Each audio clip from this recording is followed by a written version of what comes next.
বছরের পর বছর ধরে 34 ইয়ার্স সিপিএম, তারপরে ধরো এই 15 বছর এরা একদম মানে কোনো ইন্ডাস্ট্রি আনতে পারেনি, কোনো শিল্প আনতে পারেনি, মহিলাদেরকে শিক্ষা আলো দেখাতে পারেনি।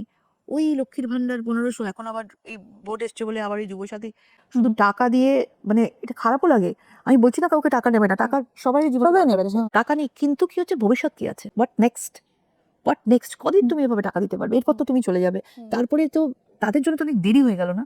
এবং তারপরে যে সরকারই আসবে, তাহলে সেই সরকার এসে তখন তো তাদের জন্য নতুন করে এই বাংলাটাকে ঠিক করতেই আজকে আমাদের অনেক সময় লেগে যাবে। অন্তত তো 10 বছর তো লাগবে, 5 বছর তো আমাদের লাগবে মিনিমাম। সবকটা দিক ঠিক করা এবং তাদেরকে আশ্বস্ত করা। তারা তো আশ্বস্ত হতে পারছে না, আমাদের উপর ভরসা করতে পারছে না, কারণ তারা ভাবছে কি যে আগে 34 বছর আমাদের যে ঠকিয়েছে, যে 15 বছর ধরে আমাদের ঠকিয়ে আসছে, আমরা কি করবো? এই জন্য আমরা সব জায়গায় গিয়ে বলি আমাদেরকে একটু বিশ্বাস করুন। কারণ আপনারা গুজরাট দেখুন, আপনারা ইউপি দেখুন, আপনারা রাজস্থান দেখুন, আপনারা বিহার দেখুন, যে বিহারের জঙ্গলরাজও কোথায় গেছে। আজকে গুজরাটে যাও, তুমি ওখানকার মেন্টালিটি দেখবে, তুমি ওখানের লোকজনকে দেখবে, পিস। আমাদের মতো ফ্রাস্ট্রেটেড না, ইরিটেটেড না। এখানে বাসে, ট্রামে, রিক্সা, অটো, সব কিছুতে ভীষণ ঝগড়াঝাটি, বাজারে গিয়েও ঝগড়াঝাটি। কেন বলতো? দে আর ইরিটেটেড ভেতর থেকে, ফ্রাস্ট্রেটেড। কারণ কলকাতায় কাজ নেই, সবাই সার্ভে করছে, সবাই লড়াই করছে।